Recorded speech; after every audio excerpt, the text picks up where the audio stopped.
Welcome to The Explainer. Today, we're digging into the backstory of one of history's most famous figures. Because to really understand the hero, you first have to understand the crisis that made him necessary. Before there was a deliverer, there was a world of trouble. This one line, right here, it sets the whole stage. We're not jumping ahead to the famous parts of the story. No, we're starting in the shadows. Because this moment of intense, suffocating fear is the critical backdrop for everything that's about to happen. So, how did we even get to this point of crisis? Well, believe it or not, it all started with success. The descendants of Israel, who were living in Egypt, were going through this time of just incredible growth. And we're not talking about just a small community getting a little bigger. The source material really emphasizes the massive scale of this. Over generations, the Israelites had multiplied so much that they'd become a major demographic force within the entire Egyptian empire. And this is where the story takes a dark turn. A new power rises in Egypt, a new Pharaoh. And he looks at this booming population not as a good thing for his kingdom, but as a direct existential threat. That phrase, which knew not Joseph, is absolutely key. It basically signals a complete political reset. Any history of cooperation, of friendship, that's all gone. To this new leader, the Israelites aren't old allies. They're just a huge, distinct, and, in his mind, potentially disloyal group living right under his nose. So the Pharaoh cooks up what he calls a wise plan. First, he frames their population growth as a national security problem. Then he rolls out his solution, enslavement.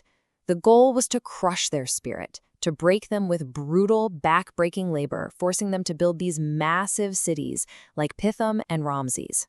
And here's where we get the first great irony of the story.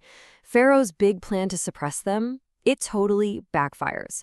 The pressure, the affliction, it had the exact opposite effect he wanted. The results were just staggering. The very oppression meant to stifle their growth actually accelerated it. So the strategy that was designed to solve Pharaoh's problem only made it bigger from his point of view. And this failure, well, it's going to push him to much more desperate measures. But this story is framed as something much deeper than just politics. According to the source, this was really a clash of worldviews. You could even say a conflict between two fundamentally different spiritual kingdoms. So on one side, you have Egypt. Its power is built on a whole pantheon of gods. The sun god, the Nile god, and the Pharaoh himself is seen as divine. Power is shown through control, through oppression. And on the other side, you have Israel. Their whole identity is tied to their faith in one living God and a long-standing promise, a covenant.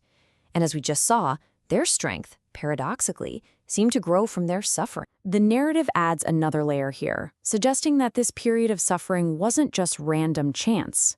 The source actually points to a much older prophecy, framing these 400 years of affliction as a foreseen, though obviously painful, part of a much larger divine plan. So with his first plan a total failure and his fear growing right alongside the Israelite population, Pharaoh's desperation just skyrockets.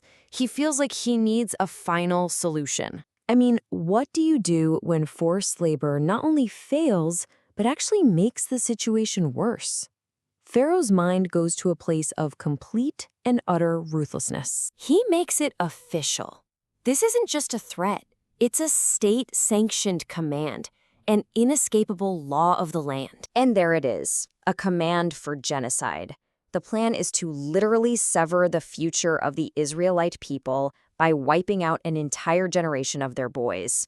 The Nile River, the very source of life for Egypt, was now to become a mass grave. But this is where the story pivots in the most profound way imaginable. From the absolute depth of this horror, the narrative takes a sharp turn toward hope and destiny. Think about the incredible symbolism here. The instrument of Pharaoh's genocidal plan, the very symbol of his cruel power, is the Nile River. It was meant to be the end of the story for Israel's son. And in the ultimate twist of fate, that same exact river becomes the vessel of salvation. It carries the one child who is destined to grow up and one day confront this entire evil system.